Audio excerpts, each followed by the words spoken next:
Well, there are demonstrations, some of them violent, across the country as people react to what the Trump administration's doing. Yeah, the administration is looking to have most of the president's executive orders codified into law by Congress. So our senior political reporter Bob Buckley sat down with freshman Congressman Addison McDowell to talk about what's happening in Washington and how it affects all of us back here. The U.S. Department of Agriculture has been telling states that it's going to stop some of its programs for paying for food. What is this going to do for schools? Is there anything Congress can do to step in and help some of these food supplies flow, or should Congress do that? Yeah, well, I think it's important that right now we reevaluate, because there are some absolutely ludicrous things that we've been spending money on. We've got $22 billion going to house and feed and give cell phones to illegal aliens. We've got $8 million going to turn mice transgender. That's the kind of thing our government has been spending money on.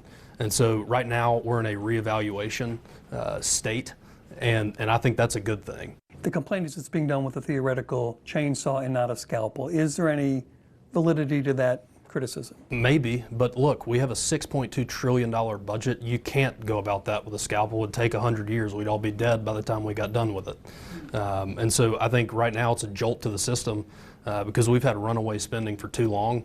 And look, President Trump is doing exactly what he said he was going to do. Most of President Trump's nearly 90 executive orders have been put on hold by judges in various courts. Is Congress going to step in and do the type of things the president is trying to do and the courts are stopping? Absolutely. I mean, we're in the process right now of codifying every single executive action that the president has taken to make it law. We've seen all the tariffs. A lot of economists say they won't work.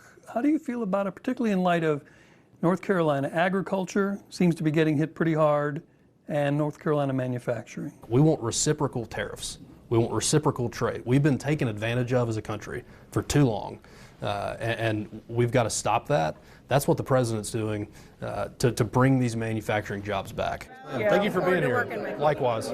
As McDowell greets people at his new district office in Lexington, he says he's already accomplished a lot on his main issue, securing the border and stemming the flow of deadly fentanyl to the country, which killed his brother. The president, he came in on day one. Congress came in on day one saying, enough.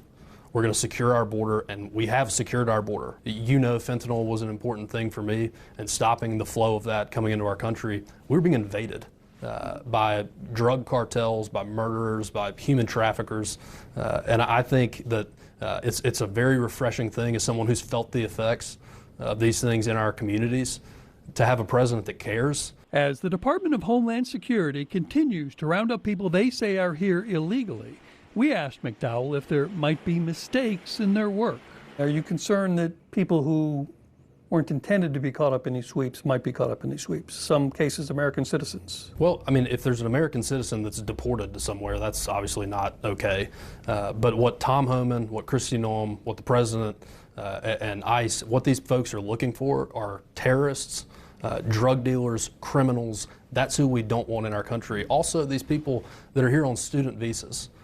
These foreign nationals are here on student visas that are protesting our government, that are trying to do harm to our federal and university buildings.